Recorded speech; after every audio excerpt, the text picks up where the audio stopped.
Hi, teammates. My name is Sean J. McCaw, and welcome to the Eurostep. As usual, we look to turn back the curtain on European basketball, basketball in general, a lot of different themes. And right now the EuroLeague playoffs are going on right now. So if any of you want to keep me updated on the score, just throw it down there in the comment section. If anybody's at the Alba game, the Alba Berlin against Broza Baskets Bamberg game, you can throw those numbers in there too, so I'm up to date on what's going on around me in the basketball world. Before we begin, as usual, if you're new here, please, if you've got a question, throw it in the comment section down at the bottom of your screen, and I will try to infuse it into the conversation with my guest. I guess that's about it, right? So we can get started. Um, my guest tonight is Taneka Rubin. She just completed a successful season in Romania, where she was her team's second leading scorer. And off the court, she does a lot of good work. She mentors young athletes. She's also an accomplished author as well. She wrote the book "Winners Win: Unlocking the Potential to Live Your God-Given Dreams," and we'll talk about that for sure. She's one of the few people that I've ever heard of that played semi-pro basketball while she was getting her master's degree. That's pretty impressive. She was doing that in England. So we'll talk about that as well. Yeah, we'll talk about her career, what drove her to write the book, of course, how she aims to help those behind her not make the same mistakes that she did. And for me, the reason why I've followed her for over a year now for sure is that her story is just one of inspiration. She gives a lot of quotes almost on the daily, and usually you can find something that interests you in what she posts. And I think for from my side, that's why I enjoy following her, because she's an inspiration to me. So I'm sure she's also an inspiration to others. So let me get her in here. No further ado. Let's see. Should work. There we go. There's Hey, you. All right. Can you hear me fine? I can hear you. Can you hear me clearly? I hear you perfect. Everything's good. Great. So, thank you for joining my show. I know you are back home in Texas right now, and you're taking some time out of your day to inform my teammates and myself on what you do and everything like that. So, I really appreciate your time. Oh man, thanks for inviting me. I've been following you for a while as well, and yeah, I'm excited. Okay, let's jump right in. Okay. Um, Basically, right now, I tell my teammates how I met you, and a lot, as usual, a lot of the people that I interview I've never met personally, which is kind of strange. But in today's social media era, anything is possible. And like I said Right. before, I've followed you for over a year now. And when I remember when I first logged on to Instagram, I was working on my book and I wanted to find like-minded people, and somehow I came across your page, and I think you had just brought your book out at that time. So it was like, okay, she's doing what I'm doing. So I got to check her out and see how she's doing what she's doing, because it was all new for me. And that's what I took from the early beginnings of your page, kind of checking out what somebody doing Yeah, that does stuff like me. So no plagiarism involved, but I was checking you out, right? I do the same So thing. so I mean, I think it's great that we can all inspire each other and help each other out. And I think I reached out to you once or twice to ask you questions, and you were very generous with your answers and things like that. So that's always the thing that really stands out when I ask somebody to come on the show. It's usually someone who I, in some way, whether it was through one conversation or not, that I somehow connected with on some kind of level, and that's Yeah. how it was for me. So we're gonna get started. Let me get my questions up. Okay. We're gonna get right into it. I got some normal questions for you. You can talk as long as you want. There's no time limits. Just go ahead and speak your truth. And then at the end, we've got some quick answer questions, and that'll be it. Okay. So I read somewhere that you actually, your senior year of high school, that you had a big time knee injury that caused you to miss your whole senior season in high school. How difficult of an experience was that, and how did it hurt, or your chances on going D1? How did it affect your recruiting process? Man, that's a good question. Yeah, so it was going into my senior season of high school basketball. I tore my ACL in my left knee. And of course, I wasn't expecting it. Right, And I had some interest from D1 universities and also some D2s. And I had my eyes set on the D1, of course, as a right. kid. And yeah, I didn't play that season until the end. And people weren't really contacting me. And so that's when I decided that I was like, okay, I'm going to go junior college first. Hmm. And was it hard for you to watch the whole season while your team played and you wanting to be out there and then also thinking, hey, I've got these offers or I've got people looking at me and I can't act on it, So I mean, going JUCO, we'll talk about that in a second, but going JUCO is a viable route.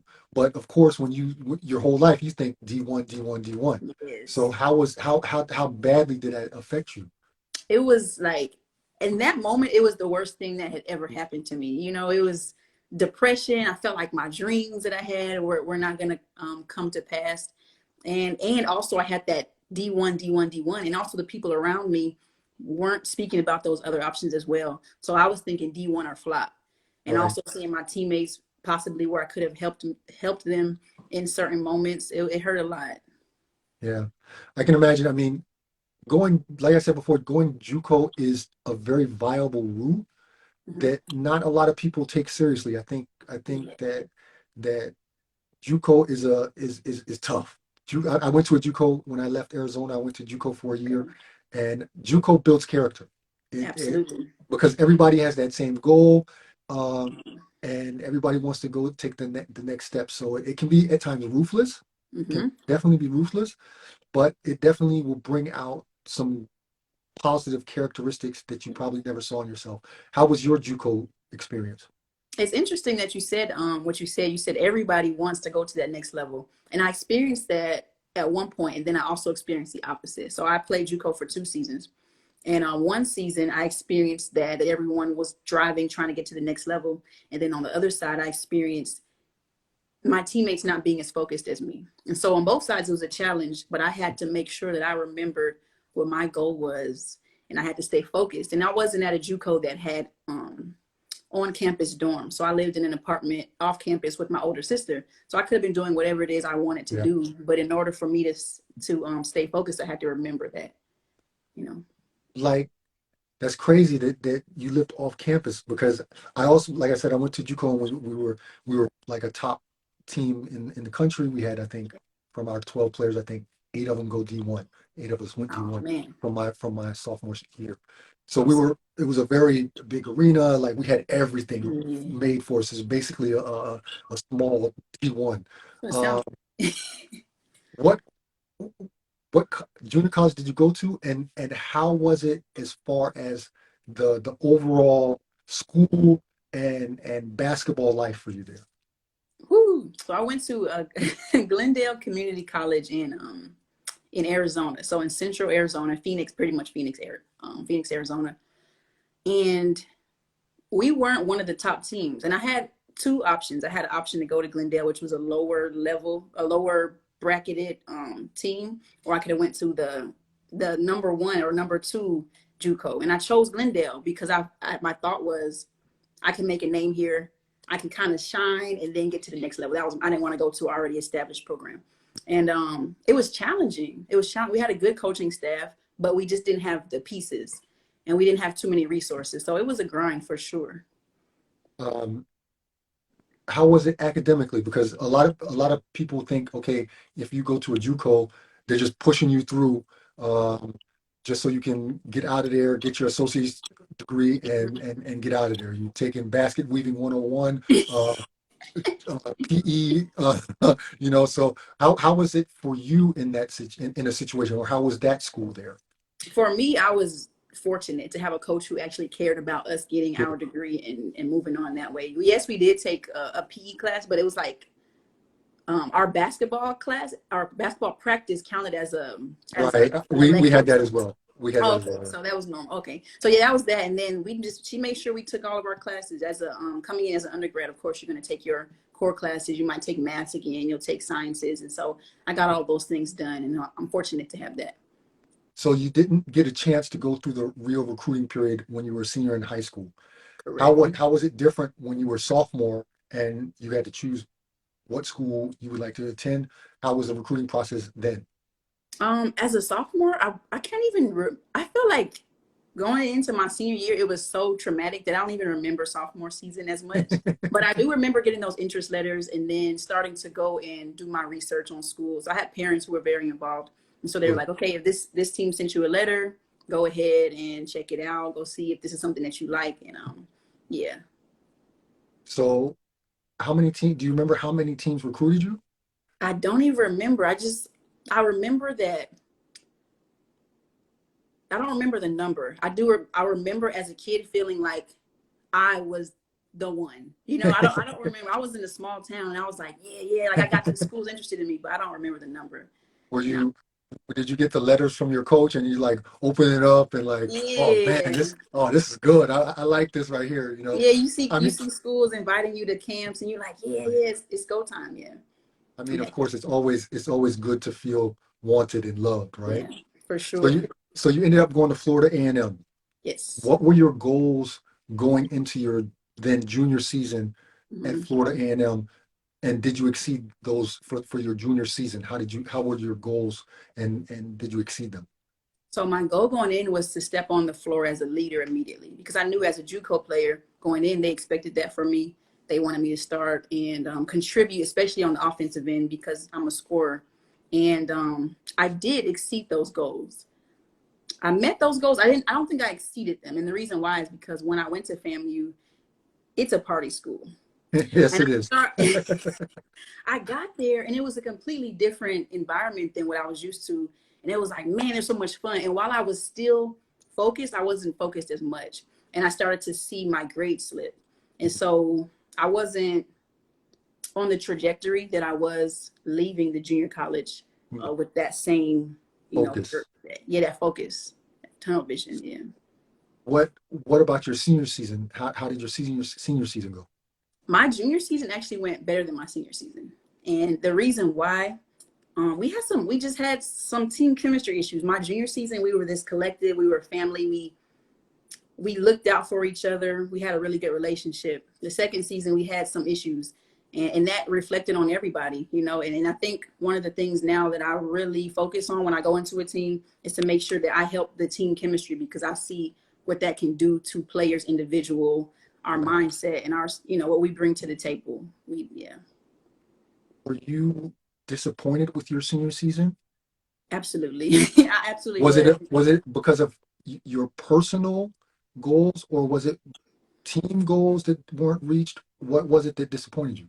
It was both. It was both because I knew what we were capable of. I knew that the pieces that we had before, what we could do. And then I didn't know the girls too much that came in, but seeing flashes of what we could have done if we would have stayed together. That was frustrating, the team component. And individually, I knew that maybe I should have got in the gym more. Maybe I should have worked on my nutrition. I didn't get serious about nutrition until after I graduated. It was little things like that that I look back like, man, what could have been. Yeah. So you took the path less traveled and came over to England to finish your master's or to do your master's and played semi-pro ball. What I want to talk about before we get to that is when did you start to think about coming overseas to play ball? I was pretty young. I want to say 11 or 12. And I can't remember what triggered it, but like lately, I say lately, like the last year, as I've been reflecting on that, the movie Love and Basketball. Yeah. Yeah. So I feel like that was the first time I really saw myself on the basketball screen. And then, she went overseas and did that. And I said, oh, that's possible. Like I can do that. And I was born in Germany. So I already had that international bug in me. And yeah, I was young. It's crazy that you bring up love and basketball because I think a lot of, especially women I've Yeah. talked to, also say that Love and Basketball was the movie that kind of said, okay, I can do this, you know. And Yes. for women, it's much harder over here than men. So I can imagine Mhm. that it's less glamorous. Let's put it like that. For So I can sure. imagine that a lot of women go through some shock when they first come over. But Yeah. uh, now let's talk about you going over to England. How how did so your senior season ends? How Mhm. did you kind of bridge the gap, or how did you get the possibility to go overseas to England to work on your master's and play pro ball, semi-pro ball at the same time? How did that come about? Yeah, so the gap between my senior season ending to me actually graduating was a semester. So I had another semester to play Okay. to go to class until I graduated. And during that time, I met somebody, and I was talking to him about what I wanted to do. I was still expressing that I wanted to play overseas. And one day he just sent me a link, and it was a link to um, through the NCAA market where they drop jobs, but it was a link saying that there's a university in London, England, that was looking for Division 1, Division 2 athletes from the United States to come over and earn a scholarship to get their masters while also playing. And so I was like, that's interesting. That could be a bridge for me to do this professionally. And so I checked it out, sent them all my transcripts and everything. And as soon as I graduated, which was in January of 2015, I ended up leaving like the next month. I actually graduated in December. I left in January. Was there a little bit of a culture shock when you first got there? Yes, absolutely. And especially because London is similar to New York City, Right. and The I grew hustle up and there. bustle. Yeah, the hustle and bustle, everyone's in a rush. And I grew up in Arizona, and it's hot, a little bit slower. I get to London, it's cold, it's windy, everyone's like taking the train. I have to figure out something. I got lost on the bus, and so it was an experience. I mean, I want to go back to something you said before when you said that you were maybe 11 when you kind of started thinking about going overseas or something like that. Hmm. And this is something that I say very often. When we're growing up, nobody that I really know thinks about going to practice every day, going to college, doing all of this stuff to go overseas. That Yeah. that's not like in our thought process. But for Yeah. you, it was different. Um, did you have no WNBA aspirations, or was that something that you were realistic and said, okay, that's maybe not my lane. So this is something that I've had in me for a while, and I'm going to pursue that route. Yeah, that's a question I get a lot actually. As a kid, I was very tunnel vision about going overseas. I don't know, I can't explain it. I knew that WNBA was an option, and I was like, if it comes about, sure. But as I got older, I realized like this is something that I know for sure I can do. This is Something something that I tangible. can. Yeah, it was tangible, something I could feel, something that I could work towards. Even as a kid playing basketball in front of my house, I would envision myself doing that internationally in different countries, and so that was just in me. When you were imagining doing that kind of stuff in the front yard on the basket, Yeah. what countries did you see yourself in? Italy. That's the one. Italy. That's That was crazy. yeah, that's the one. Yeah. That's crazy. I've never heard anybody say, "Hey, when I was a kid, I was on the hoops, and I was thinking about going to Italy. I was thinking about Yeah. going to Germany. I was thinking about doing this." That's crazy. That's Yeah. it's amazing actually. And you know what really continued to drive me? Dre Baldwin. Yeah, Yeah, so I'll I have him stumbled. on in a couple weeks. Oh, awesome, man. He's a great guy, but stumbling on his blog, that was early, like when MySpace was out. Wow, you were one of the originals. I was there and I was on his stuff every day. I was like seeing his videos. He had the articles.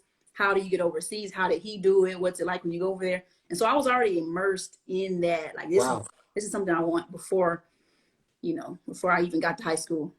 wow, that's amazing because I've spoken to Dre a little bit, and Yeah, like I said, he'll be on the show in some time, and I really admire his hustle. And he me talks too. about it in his podcast and stuff like that, like how he started with 4.99 for videos and things Yeah, like that. And this was all like really early days of YouTube. So he yeah, was he was right on the beginning of that yeah, wave.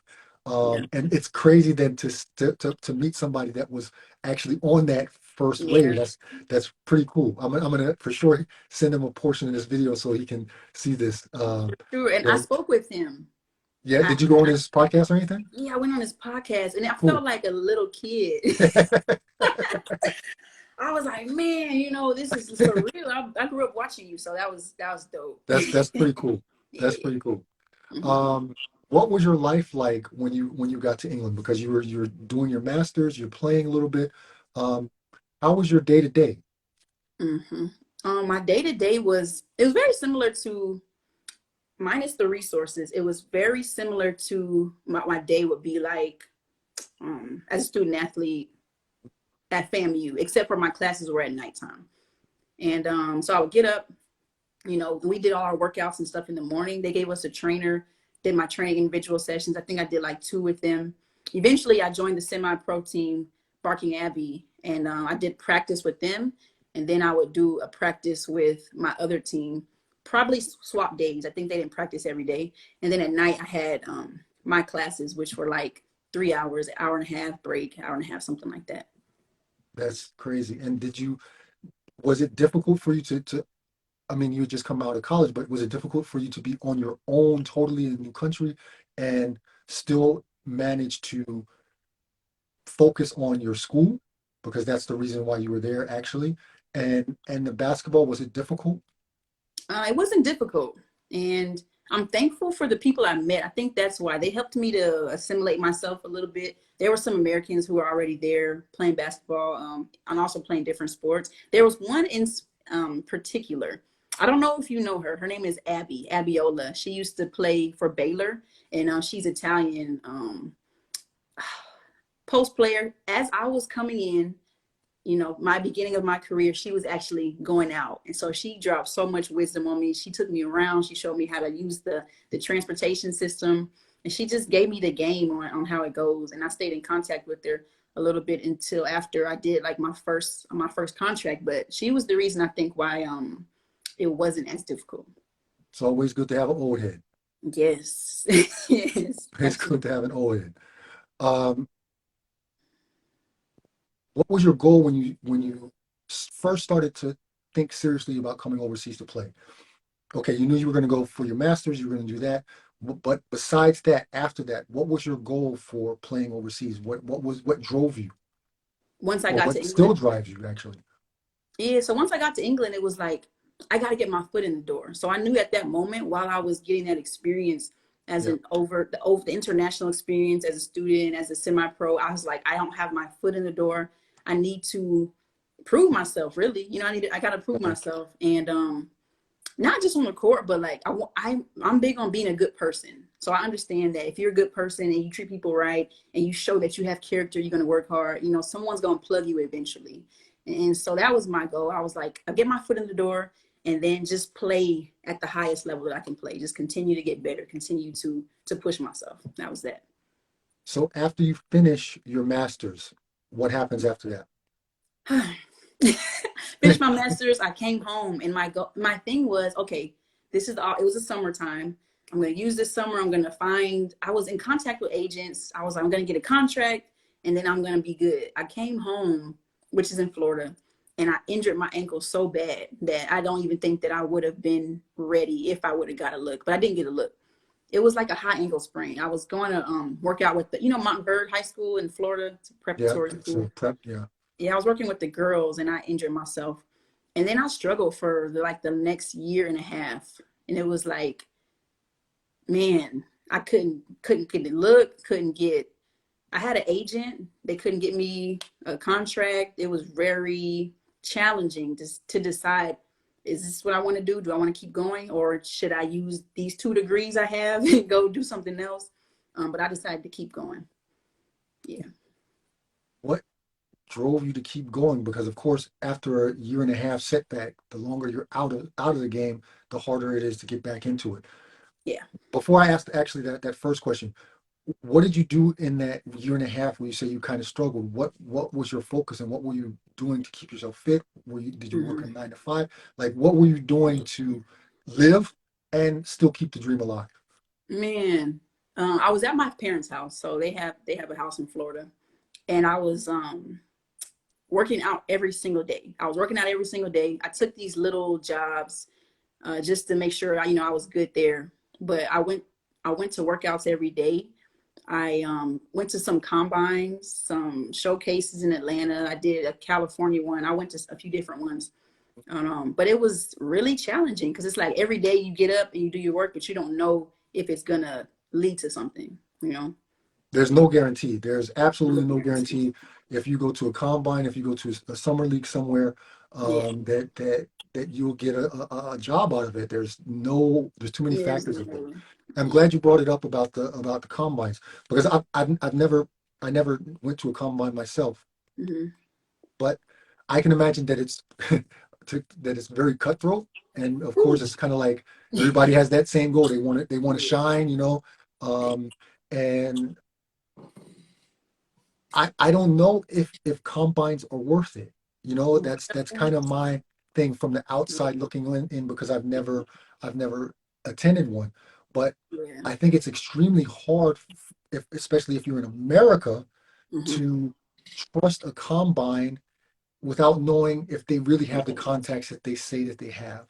Is there Absolutely. any advice you can give to anyone that's thinking about going? I'm not trying to talk bad about combines, No. not in the least, not really, not in the least. But is there any advice that you can give to anyone who's maybe struggling to find a job overseas, but Mhm. wants to go to combines? They want to do different things. Is there any advice you can offer? Yeah, definitely. Kind of what you said. Like, make sure that the combine that you're going to is reputable, and really the only way to make sure is to network with other players Exactly. who they claim to know, or other players who went through the combine. That's really the best way. So being in contact with players is really the best way, because we're going to tell you the truth. We want to Right. look out for each other, but make sure they're reputable, and also make sure that you yourself are ready, being in shape, because even if maybe they don't have the contacts, you can take that film, if you don't have film, and you can use it in some way, and it'll help you, if you did your thing. I mean, especially for those that maybe are a couple of years removed from college or Hmm. never went to college or anything. I Yeah. think combines are pretty valuable resources because, like you said, you need that film. You need to Yeah. show these teams, the agents, whatever. You need to show them what you can do. And if you don't have film, Exactly. it's going to be really tough. So Exactly. and recent film, not Recent film. not from Yes. 8 years ago when you were in high school. That's not going to be of any use. But Exactly. that's exactly the thing is how do you get film if you haven't played in a while?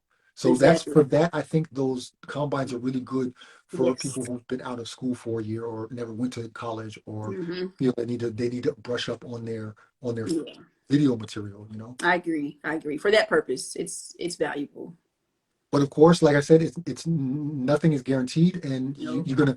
I call it. You have to invest in yourself. You have to put your money where your mouth is. Is one thing to say, okay, I deserve to be overseas, Mhm. but overseas is not looking for you, right? Exactly. Exactly. So you have to do something, whether it be writing agents, whether it be Mhm. writing teams, which you're going to hear no a whole lot, a Man, whole so lot, much, or not even and get a response. or no response at all. I mean, Yeah. but here's the thing: you Yeah. only need one.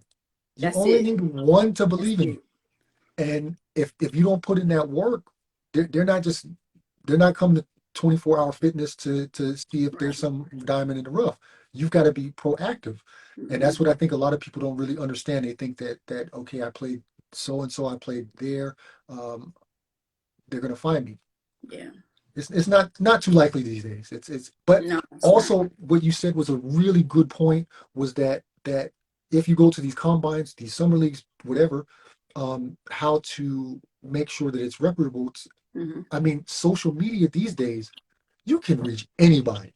All you got to Exactly. do is look at the roster that they had the year before, hit Yeah. up a couple people on Instagram, hit up a Hmm. couple people on Facebook, and like you said, players are genuinely eager to help each other, Yeah.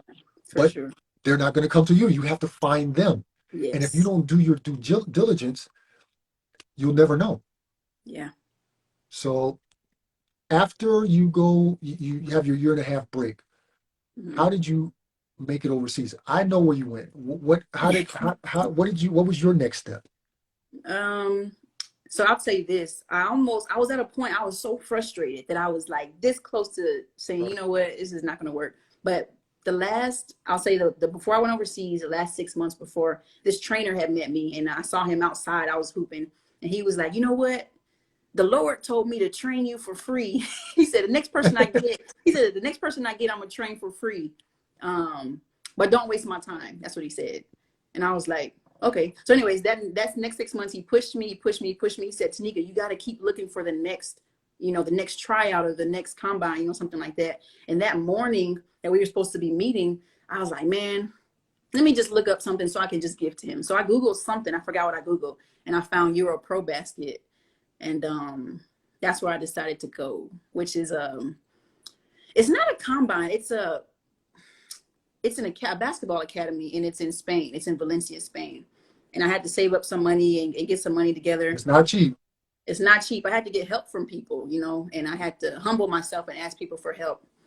And I got over there, and I bet on myself so much that I only bought a one-way ticket. So the way it works is you have 3 weeks with Euro Pro Basket, and your goal is to get a contract or a tryout by the time you leave or at the end of that 3 weeks.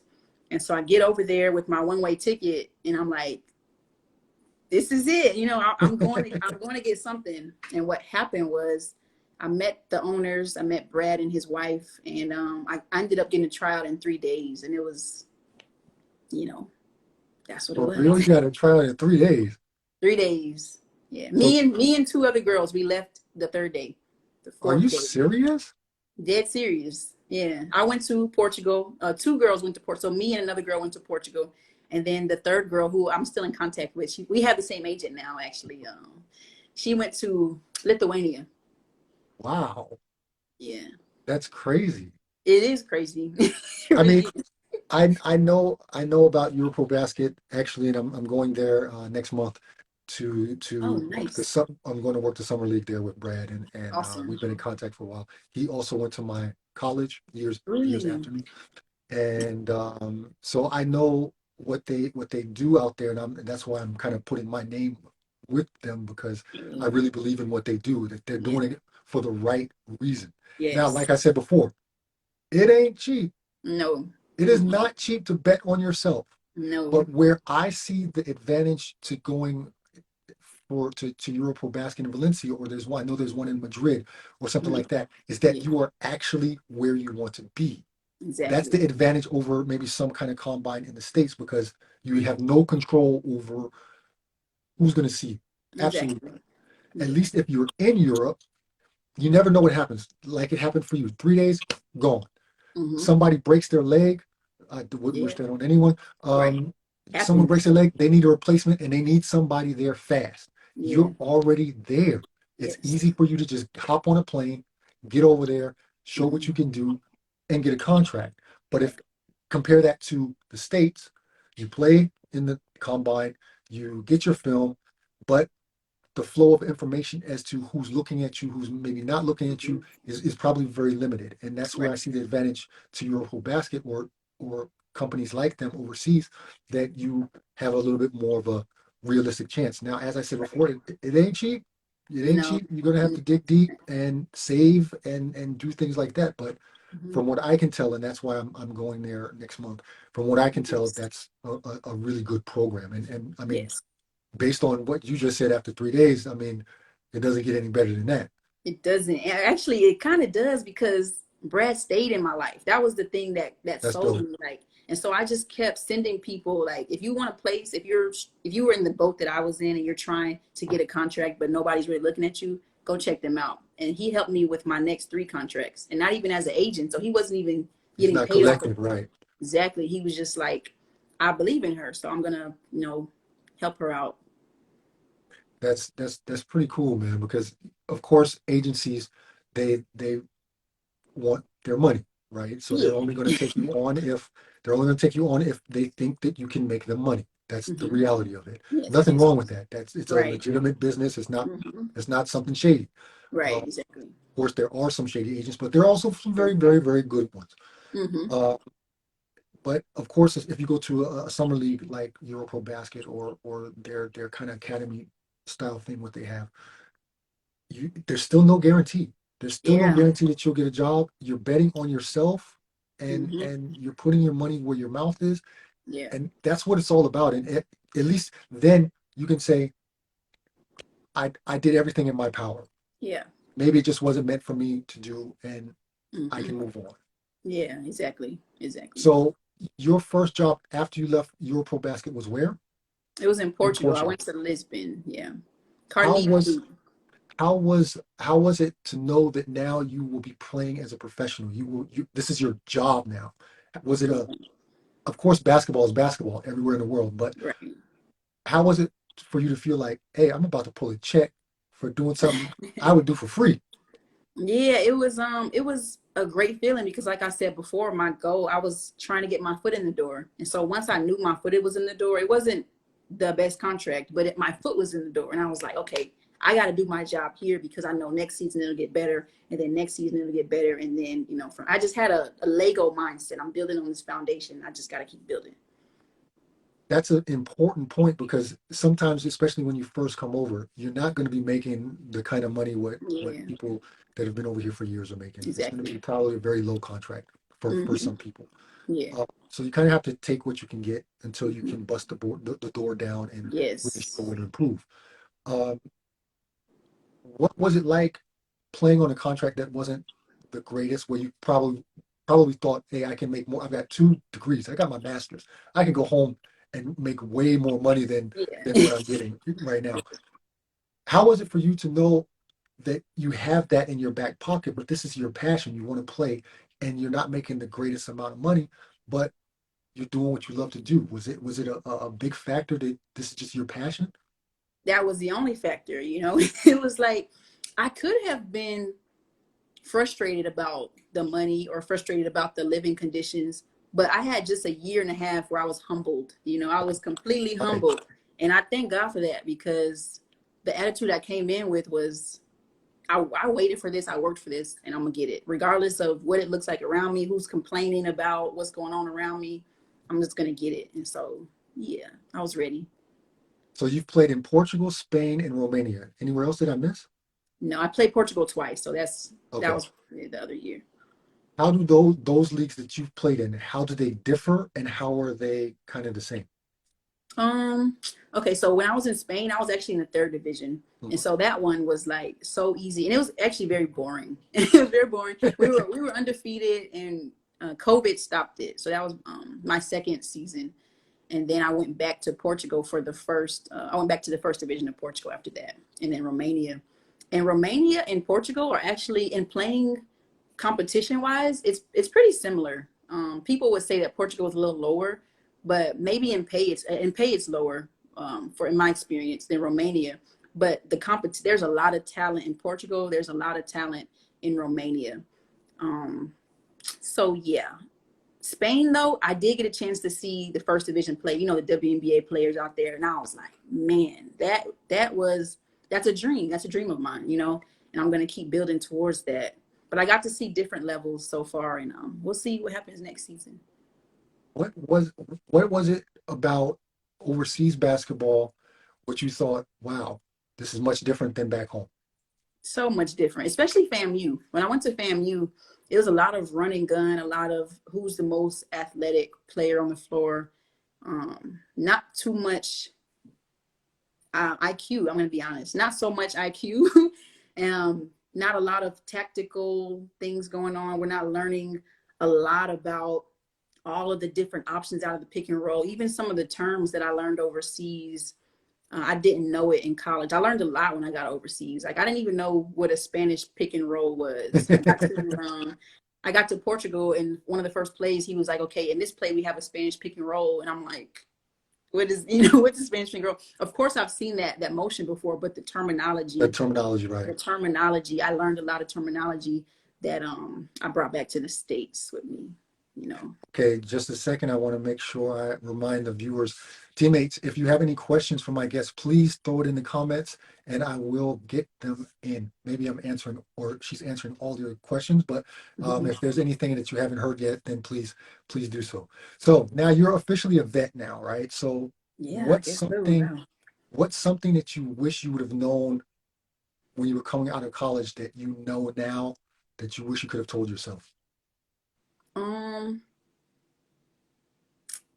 that's a really good question.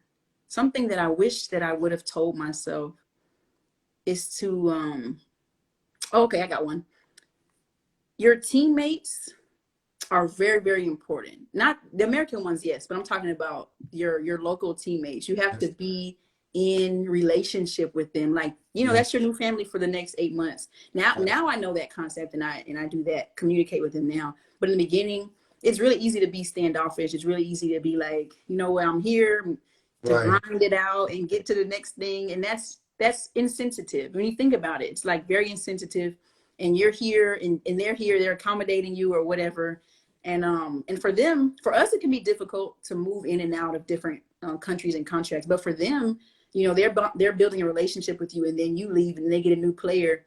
And so Right. it's difficult on both sides. So it's my advice to myself would have been to just be more inclusive with the team from the beginning. That's very, very sound advice and very underrated advice. Mm-hmm. I don't know if Bryce is still here, but Bryce Taylor I had him over for some weeks ago, and he Mm-hmm. also mentioned the same thing that the relationships he built with his homegrown teammates it, it was incredible for his development and Mm-hmm. just for the growth Yeah. that you have while you're over here, because of course it's very easy to stay at home. Nowadays you've got Skype, Yeah. you've got your iPhone, you can chat, Mm-hmm. iChat, whatever it's called, FaceTime, FaceTime. FaceTime. Uh, you've got all these different things. You've got TV that you can stream. You've got Netflix. You've got all these things that you could hold yourself up in your house Yeah. and be actually kind of good, but Mm-hmm. that's not helping your growth as a person. And Exactly. that's what Bryce really drove home a couple of weeks ago when he mentioned that as well. So I applaud you for realizing that Yeah. and understanding how important that is for you. Mm-hmm. Yeah, for sure. So what does a typical off season look like for you?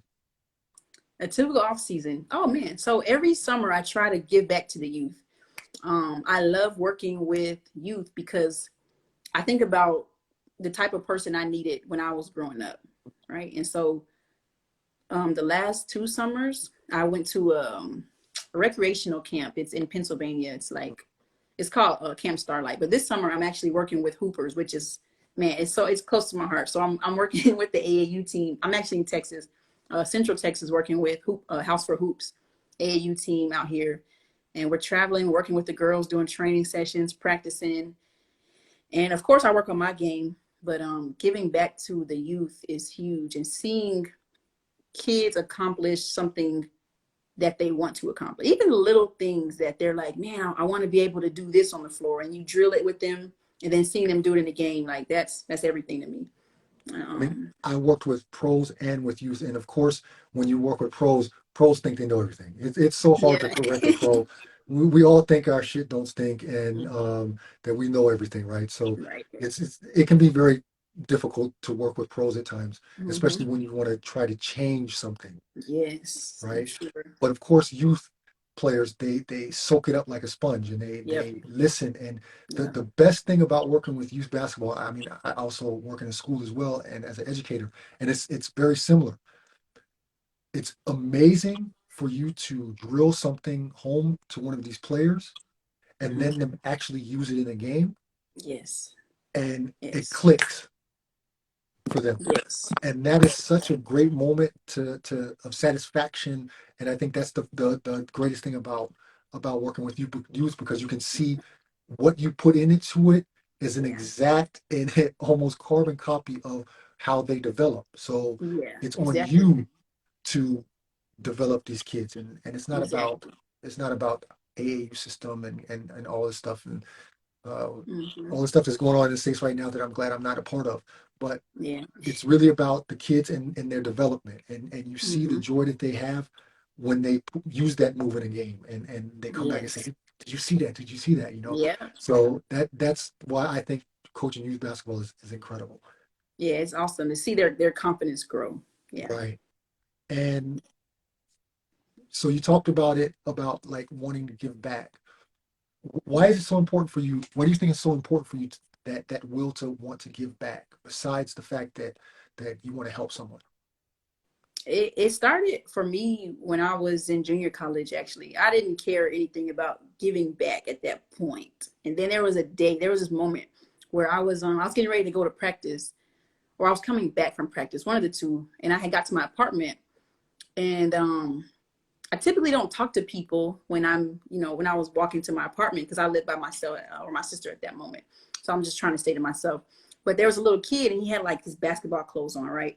So I was like, "Hey, little man, you play basketball?" And he was like, "I want to, but my mom can't afford to put me on a team." And that hit me like, it's something I never forgot. I was in junior, I'm 28 now.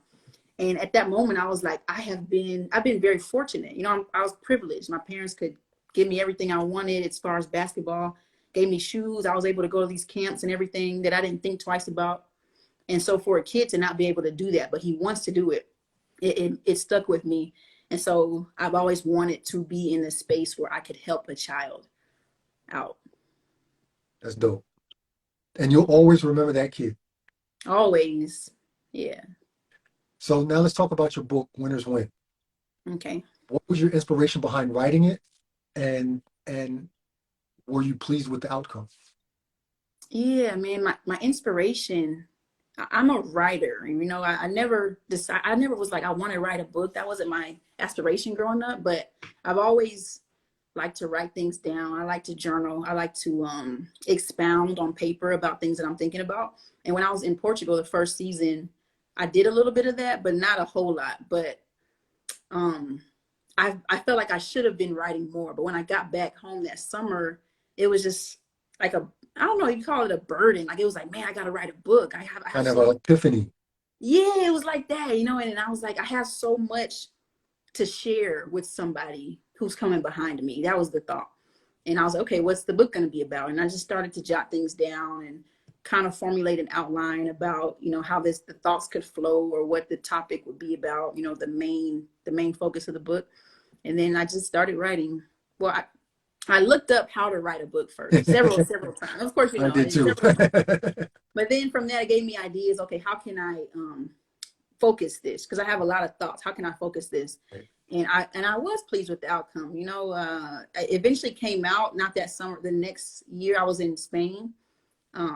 During right before the pandemic, I had ordered a copy to myself, and I was walking in the streets in Spain, like, man, because the post office wasn't at our apartment. I just got it. I was like, man, like, my book is here. And so That's it a was dope great. moment when you got your book in your hand. Yeah, it's like, man, like, it's happened, every all the work I put in it is here. Yeah.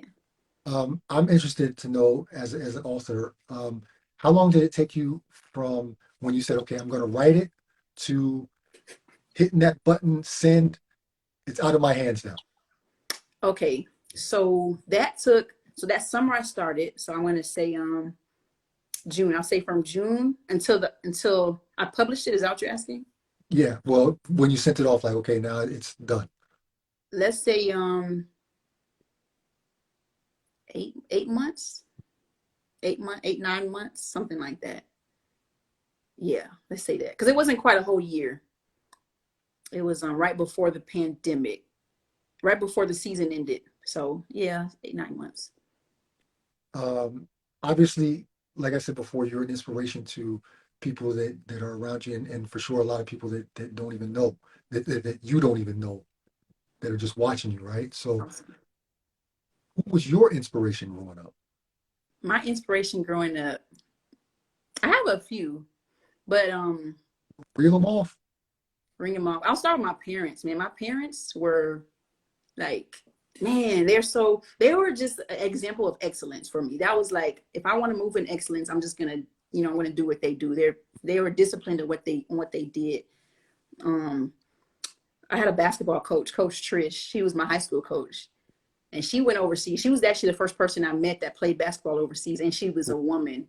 And she was the first person in the basketball world or a coach that I told, hey, this is what I want to do. And she helped me, get to that point.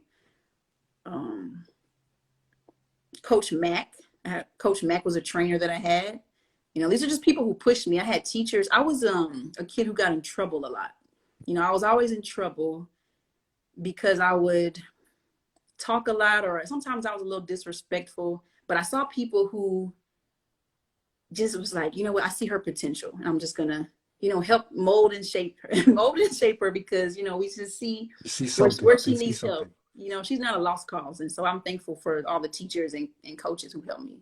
That's dope. Now, okay, so you've got your degree, you've got your master's. Let's say you walk away from the game tomorrow. What's your Mhm. dream job? Man, oh my gosh, that is such a difficult question. My dream, I'm a business person. I want my own business. But my dream job is to have a company that creates spaces for, so it'd probably be a nonprofit. It would be a nonprofit that Okay. creates spaces and opportunities for youth to dream. And I don't even want to like put it in just the box of sports. I love sports, and it might be incorporated in some way, but I want to create a space for youth to dream, because I know what it's like to be like, I have this dream, and have people to push me in that direction. And that's why I'm here. But I've also seen youth who had a dream that didn't have people to push them, so that's my dream job, I guess you could say. Actually, I meant to ask you this question a little while ago, but pub your book up. Tell the people out Oh, there what your book is about, because we actually yeah. didn't touch on that. Hmm. Tell them what your book is about, where they can get it. Pub yourself up right now. All right. So, yeah, I wrote Winners Win. It came out a couple of years ago. And Winners Win it's a book that walks you through what it looks like to become the best version of yourself. Right. And so I share some stories of myself. I share some outside stories, but it gives you kind of like a blueprint, a blueprint of the characteristics that you need, the things that can help you to become the best version of yourself. And so you can get Winners Win at tanekarubin.com, or you can get it on Amazon. I'll Um, be sure to put those links in my YouTube description, so everyone out there, you can just click on the link and go directly to where you can buy the book, and make sure that you support my guest. So that was great right there. So now we've got a couple more questions before you get out of okay. here. Uh, Okay. Compare your game to an NBA or WNBA player. Who do you play like? Or who plays like you? Oh man, that's a name, a person. Okay, so my game is very much like create your own shot, mid range. But recently I pulled it out to the three, so I can't name a person. But I'm also a two-way player, because I'm gonna lock you up. So help me out. Help me out. Okay, so you're basically who we gonna go with? Who we gonna go with? I can score off the dribble, mid range, and three, but I'm also gonna lock you up. So I need help. You need a two-way player I'm that's not too much of a slasher, not not yet, too much of a not slasher. not yet. That's No, tough. That's really tough, especially I with the know. mid-range. Yeah, the mid range is my bread and butter, but I pulled it out this season, and we did good there. So you're developing your game. So we'll skip through that one and say Okay, it's a development in process, and there is no one like you, so there we you are go. uncomparable. There we go. I like Okay, that one. I all like right. that Um, one. what aspect of the game do you think comes the easiest to you? Oh, shooting, hands down, shooting, What comes hardest to you? slashing, driving, the Get to the instinct to basket. drive. I can do it, but it's the instinct. I always want to pull up. Hmm. How do you beat homesickness? Talking to my family, my siblings especially. There's four of What do us. you do? Do you have to like, because of the time difference, right? Do you have to like set appointments to talk to family and stuff like that? No, I just pick up the phone. For them, it's hard for them to reach me, but for Right, me, like, it's usually morning or something if it's nighttime or something right. like that. So they'll pick up. Somebody will pick up. What's your all-time favorite hoop shoes? Say it again. Your all-time favorite hooping shoes? Some type of Kobe's. I'm not really a sneakerhead, but some type of Kobe's. Okay. Yeah. Um, do you have any memorable moment since you've been in Europe and you were like, okay, I ain't in America no more? Yeah. Every time they don't call a foul. It's really rough. So there was a moment where I guess a girl like knocked me in the head. I was driving something. They didn't call a foul. I was like, okay, okay, yeah. Um, Tell me either your best interaction with a fan or your worst interaction with a fan Mm. overseas. I'll say best interaction with the fan is when the first time a kid came up to me it was like a group of kids, and it was after the game, and they were like, "Can you sign up? Can you sign for us?" I was like, "Man, it reminded me of myself as a kid." Yeah. That's cool. I've got a I've got a story, and I think I've never told. I know I've never told this on camera, and Uh-huh. probably only a few people know it. My weirdest interaction with a fan was a stalker. Uh, Oh. it was a female fan that was a fan of where I was playing, and she worked at the same health insurance place where I was insured, and she Oh used no. that to get my address and sent me a letter, like a 3-page letter. Not 3 pages. Not That was a really weird. I mean, and she wrote like in there, like, yeah, I work at your health Oh insurance. I can get in no. trouble for this, but I just wanted to reach out to you. And I was just like, okay, I'm just going to throw this away. Yeah. So, Right. but that's my crazy story. Um, That is crazy. what part of your game has improved the most since being overseas? Um, can I say my IQ? Yes, My yes. IQ definitely. That's a funny thing because I was asked on a podcast recently what I thought about the players of today. Mm-hmm. Okay, and I'm an old head, so of course I got a little bit of hate in me. So um, my thing was that they are definitely the most athletic generation. Mm-hmm. I mean, the things that they do with their athletic ability is just off the chain. It's just Mm-hmm. crazy, right? Yeah. But what I also said was because of that, it seems that their IQ has suffered.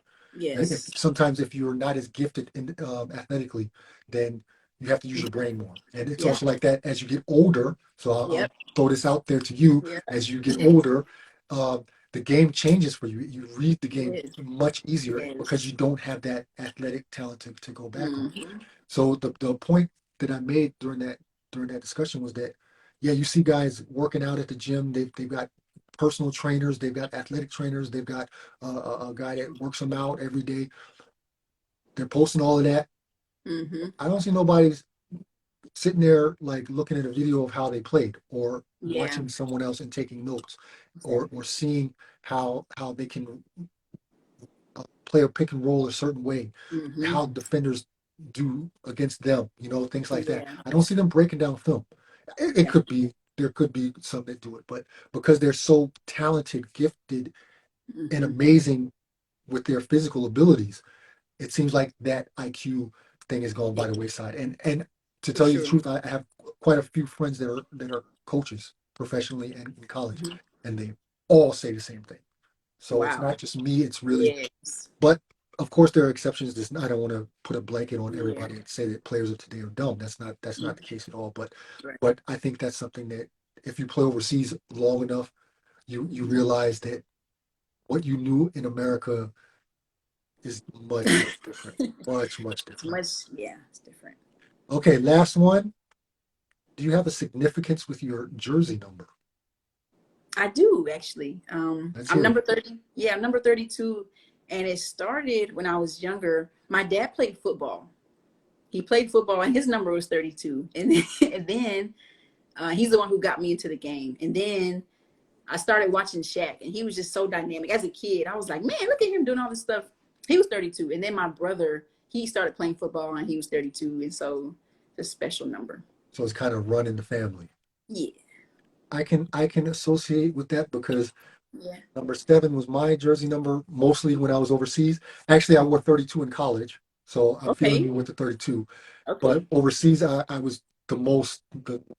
My favorite number is 7 because I'm born in July, the seventh month. Lucky number 7. Blah blah blah. Yeah. Yeah. And so I played the most with number 7 overseas, and I've pretty much forced my daughter, who is now 11, to take over that jersey number. So always when I drive her to a game, I'm like, make sure you get the number 7 first before anybody else gets it, right? So I've kind of forced that on her. So I'm gonna keep it in the family. Number There we 7 is gonna go. be around for a long time. Good. Okay, so hey, you hit the shot at the buzzer. You did excellent. Thank you so much for coming on and telling your story and giving your thoughts on things. I loved the conversation. It was more of a conversation than a Yeah, interview. So, and that's what I aspire to. So, for I really sure. appreciate you coming on and giving my teammates some valuable insight. And like I said before, you were an inspiration for me when I first started getting on Instagram and checking out who's doing what in my niche. And just like you were for me, and you had never met me before, you were definitely that for some other child, someone coming up behind you. And I appreciate that. And I really hope that you have a fantastic career, that you reach all your goals. I want to see you in Spain so you have your love and basketball moment, and that your career really goes the way that you envision it to go. And I just thank you so much for your time. Thank you, man. Thank you so much. Thank you for inviting me on and this the support all this time, and I just appreciate it. I've been following you as well, so I know a little bit about your story. Okay. So, Coaching out of playing right away. That's dope. Yeah. yeah, yeah. So thank you again. You can get out of here. Enjoy your day. Is it hot in Texas right now? It's so hot, man. It's coming from Romania to Texas. I wasn't ready. Yeah. So yeah, you have a good day. Get out there and have a great day. And thanks so much for joining us. I appreciate you. All right. Thank you. You enjoy your night. Thank you. All right. Bye. So teammates, that was a great one. Okay, I know you guys are tired of me saying that was a great show, but I love each and every interaction with my guests. It's incredible, and I learned so much. Even though I'm an old head, I learned so much from my guests that I'm sure that you as viewers have also learned quite a bit. And I hope that we're able to shed light on details about this game over here that maybe you didn't realize before, or understand that these athletes are going through a lot, that they're not just an athlete, they are mentors, they are other things what goes on besides the court. And that's what I appreciate, the honesty and the ability of my guests to, yeah, tell their story. And that's what I aim for. As usual, I will try to post this tomorrow by 10 o'clock German time on my YouTube channel. Please give it a save, give it a thumbs up, whatever. But for me, it's more about having the information out there. So if you see something that you like, or you think that there's something that someone else could get some value from, please pass it on to them, and make sure that we grow as a community and help each other out. That's the most important thing for me. Um, yeah, that's it. So that's it for me tonight. We'll have another great guest on next week, and I look forward to that. But in the meantime, everybody stay safe, do what you have to do. If you're working out, do it to the best of your ability, and make sure that you grow as a person. That's what I wish for all of us. So enough of me talking. Hope that out.